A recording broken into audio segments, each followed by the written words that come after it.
What would you do if your brother's killers offered you $500,000 to stay silent about his murder?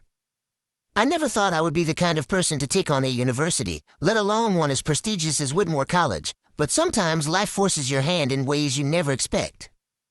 My name is Zara Mendoza, and this is the story of how my little brother's death became the catalyst for exposing one of the most shocking cover-ups in modern university history. It started on Halloween night 2023, though I wouldn't learn the full truth until months later. I was 26 at the time, halfway through my master's program in social work at Whitmore, living in a cramped graduate student apartment about 10 minutes from campus. Diego had just turned 18 in September, a bright-eyed freshman who'd gotten into Whitmore on a partial academic scholarship. Our parents, Maria and Carlos, had worked double shifts at the textile factory for years to make up the difference in tuition costs. The night everything changed, I was supposed to be watching over Diego. That's what our mother had said when she hugged me goodbye at the airport back in August, her voice thick with the accent she never quite lost despite 30 years in America. "Mija, you take care of your brother, you promise me. He's so young, so trusting. You make sure he doesn't get into trouble." I had promised, of course. What else could I do? Diego was my baby brother, 7 years younger, and I'd been looking out for him since he was in middle school. But I was also trying to finish my thesis on trauma-informed care in educational settings while working part-time at the campus counseling center.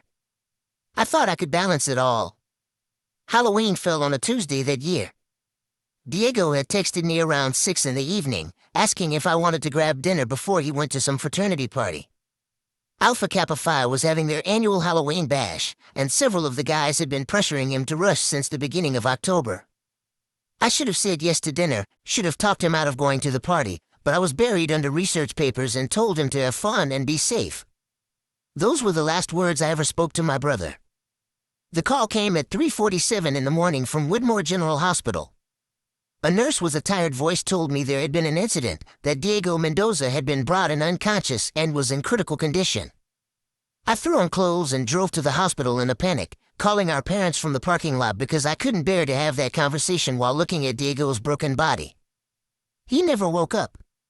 Traumatic brain injury, the doctor said. Blood force trauma to the head. He'd been found at the bottom of the stairs in the Alpha Kappa Phi house, supposedly after falling during what they called a Halloween prank gone wrong. He died 4 days later without ever opening his eyes. At first, I believed what everyone told me. Tragic accident. Boys being boys. These things happen at college parties, especially around Halloween when everyone's drinking and acting stupid.